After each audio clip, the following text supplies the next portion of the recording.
No clear and Suffice. present danger. In 1917, after the U.S. has entered the war, Congress passes an Espionage Act. In 1918, it passes a Sedition Act. They are meant to ban speech that might harm the war effort, but the First Amendment guarantees free speech. Are such laws unconstitutional, or can the Surreptitious. Constitution be overlooked in wartime? Eugene V. Debs, Surreptitious. anti-war activist, co-founder of the IWW Union, the Wobblies, and head of the Socialist Party, says this after the passage of the Espionage and Sedition Acts. They tell us we live in a great, free republic, that our institutions are democratic, that we are a free and self-governing people. Superlative.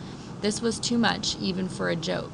Many of us have come to Superlative. realize that it is extremely dangerous to exercise the constitutional right of free speech in a country fighting to make democracy safe in the world.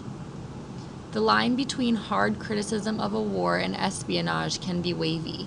Charles Schenck sends out 15,000 leaflets urging men to resist Subpoenaed. the draft.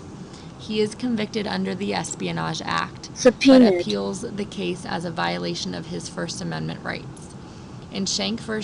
the United States, the Supreme Court is unanimous in rejecting his plea, but Justice Oliver Wendell Holmes enunciates a doctrine of clear and present danger that is seen as placing a sensible line between the right of an individual to free expression and that of society to be protected.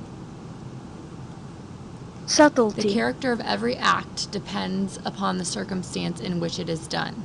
The most stringent protection of free speech would not protect a man in falsely shouting fire in a theater and causing a panic. The question in every case is whether the words used are used in such circumstances and are of such a nature as to create a clear and present danger that they will bring about the substantive evils that Congress has a right to prevent. When a nation is at war, many things that might be said in a time of peace are such a hindrance to its effort that their utterance will not be endured so long as men fight, and that no court could regard them as being protected by any constitutional right.